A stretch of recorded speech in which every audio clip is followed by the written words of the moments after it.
1971. இந்த ஒரு ஆண்டு இந்தியாவின் வரலாற்றில் மட்டுமல்ல, உலக கடற்படை யுத்த வரலாற்றிலேயே ஒரு புதிய அதிகாரத்தை எழுதிய ஆண்டு. இந்த சம்பவம் தரையில் நடந்த யுத்தமல்ல, வானில் நடந்த தாக்குதல் அல்ல, கடலின் நடுவே இருளை கிழித்த ஒரு தாக்குதலின் சம்பவம். 1971 ஆண்டு இந்தியா பாகிஸ்தான் போர் மூண்டது. பாகிஸ்தானின் பெரும் பலம் எல்லாமே ஒரே ஒரு இடத்தில்தான் இருந்தது. அதுதான் கராச்சி துறைமுகம். எரிபொருள், ஆயுதங்கள், போர்க்கப்பல்கள், பாகிஸ்தான் கடற்படையின் முழு உயிர்நாடி கராச்சியாக இருந்தது. இந்த துறைமுகம் முடங்கினால் பாகிஸ்தான் கடற்படை முடங்கும். இந்த ஒரே கணக்குதான் இந்தியாவின் திட்டம்.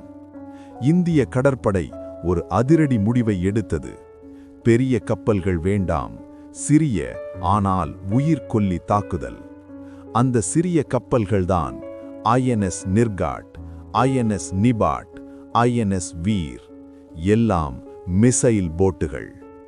1971 டிசம்பர் 4 இரவு நேரம். கராச்சி தூங்கிக் கொண்டிருந்தது. ஆனால் இந்திய கடற்படை வரலாற்றை எழுத கிளம்பியது. முதலில் INS நிர்காட், பாகிஸ்தான் போர்க்கப்பல் PNS கைபர் மீது தாக்குதலை நடாத்தியது. ஒரே மிசைல்.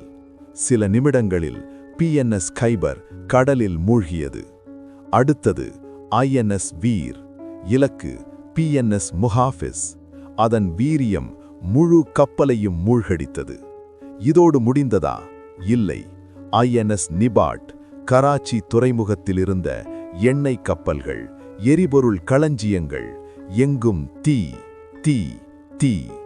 அந்த தீ பல நாட்கள் அணையவே இல்லை. ஒரே ஒரு இரவில் 2 போர்க்கப்பல்கள் அழிவு, துறைமுகம் செயலிழப்பு, எரிபொருள் விநியோகம் முடக்கம். கராச்சி நகரமே பீதியில் உறைந்தது. அந்த நாளுக்கு பிறகு பாகிஸ்தான் கடற்படை கடலுக்குள் வரவே பயந்தது. இந்தியாவுக்கு ஒரு கப்பலும் இழப்பு இல்லை. கடலில் முழு ஆதிக்கத்தையும் கைப்பற்றியது. போரின் திசையே மாற்றமடைந்தது. இந்த வரலாற்று வெற்றியை நினைவுகூர டிசம்பர் 4 இந்திய கடற்படை தினம் கொண்டாடப்படுகிறது. Operation Trident. இது ஒரு தாக்குதல் அல்ல, ஒரு துணிச்சலின் அடையாளம். இது ஒரு யுத்தமல்ல, ஒரு வரலாறு. கடலில் எழுதப்பட்ட இந்தியாவின் பெருமை.